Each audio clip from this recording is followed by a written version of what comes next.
जय माता दी सबको। आज की वीडियो में आप जानेंगे मां दुर्गा के 9 अवतारों की कहानी। जब ब्रह्मांड में अंधकार बढ़ने लगा, जब बुराई ने धरती पर अपना साम्राज्य फैलाया, तब एक अद्वितीय शक्ति का उदय हुआ, मां दुर्गा, जो शक्ति, प्रेम और सुरक्षा की प्रतीक है। उनके 9 रूप सृष्टि के विभिन्न पहलुओं का प्रतिनिधित्व करते हैं और हमें बुराई पर विजय प्राप्त करने की प्रेरणा देते हैं।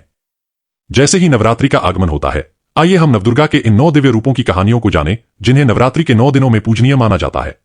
पहला दिन शैलपुत्री। नवरात्रि के पहले दिन शैलपुत्री की पूजा की जाती है, पहाड़ों की बेटी। हिमालय के राजा हिमावत की पुत्री पार्वती धैर्य, भक्ति और शक्ति की प्रतीक है। शैलपुत्री एक बैल पर सवार होती हैं और उनके हाथों में त्रिशूल और कमल का फूल होता है। माना जाता है कि शैलपुत्री की आराधना से हृदय की शुद्धि होती है और आध्यात्मिक यात्रा की नींव मजबूत होती है। दूसरा दिन ब्रह्मचारिणी। दूसरे दिन ब्रह्मचारिणी की पूजा होती है, जो तपस्या और भक्ति की देवी है। पार्वती ने इस रूप में भगवान शिव को प्राप्त करने के लिए कठोर तप किया था। उनके एक हाथ में रुद्राक्ष माला और दूसरे हाथ में कमंडल होता है। ब्रह्मचारिणी हमें यह सिखाती हैं कि सच्ची भक्ति के लिए धैर्य और दृढ़ संकल्प की आवश्यकता होती है। तीसरा दिन चंद्रघंटा। तीसरे दिन की देवी हैं चंद्रघंटा, जो साहस और सौंदर्य की प्रतीक है। उनके माथे पर चंद्र का अर्धचंद्र और हाथों में शस्त्र होते हैं। वे शेर की सवारी करती हैं, जो कमजोरों की रक्षक और अन्याय का अंत करने वाली है। चंद्रघंटा की पूजा से जीवन में शांति और साहस प्राप्त होता है। चौथा दिन कूष्मांडा। चौथी देवी कूष्मांडा हैं, जिनकी मुस्कान से सृष्टि का निर्माण हुआ। वह सूर्य के भीतर निवास करती हैं और प्रकाश, ऊर्जा और जीवन प्रदान करती हैं। कूष्मांडा को 8 हाथों में विभिन्न अस्त्र शस्त्र और माला के साथ दिखाया जाता है। उनकी आराधना से जीवन में ऊर्जा और समृद्धि आती है। पांचवा दिन स्कंदमाता। पांचवें दिन स्कंदमाता की पूजा की जाती है, जो युद्ध देवता कार्तिकेय की माता है। अपने पुत्र को गोद में लेकर शेर पर सवार वे ममता और सुरक्षा की प्रतीक है।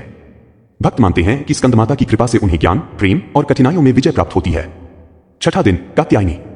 छठे दिन की देवी हैं कात्यायनी, जो ऋषि कात्यायन की पुत्री थी। उन्होंने महिषासुर का वध किया और धर्म की रक्षा की। लाल वस्त्र धारण किए हुए शेर पर सवार कात्यायनी बुराई के विनाश और सत्य की विजय की प्रतीक है। उनकी आराधना से जीवन में साहस और दृढ़ता आती है। सातवां दिन कालरात्रि। सातवें दिन कालरात्रि की पूजा की जाती है, जो काल और मृत्यु की देवी है। उनका भयानक रूप अज्ञान और भय के विनाश का प्रतीक है।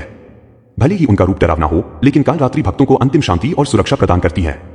उनकी पूजा से भय का नाश होता है और आत्मिक शांति प्राप्त होती है। आठवां दिन महागौरी। आठवें दिन महागौरी की पूजा होती है, जो शुद्धता और क्षमा की देवी है। उनका शांत सफेद रूप बैल पर सवार है और वह शांति और ज्ञान प्रदान करती है। महागौरी की आराधना से भक्तों को आत्मिक शुद्धि और मोक्ष प्राप्त होता है। महागौरी का श्वेत प्रकाश में चमकता हुआ दृश्य क्षमा और शांति का प्रतीक। 9वां दिन सिद्धिदात्री। अंतिम दिन सिद्धिदात्री की पूजा की जाती है, जो सभी सिद्धियों की अधिष्ठात्री देवी है। कमल पर विराजमान वे नवरात्रि यात्रा के समापन का प्रतीक हैं, आध्यात्मिक शक्ति की प्राप्ति। उनकी कृपा से सफलता, समृद्धि और आत्मिक शांति प्राप्त होती है। मां दुर्गा के 9 रूप हमें यह सिखाते हैं कि हमारे भीतर भी एक दिव्य शक्ति है, जो हमें परिवर्तन, सुरक्षा और पालन पोषण की क्षमता प्रदान करती है।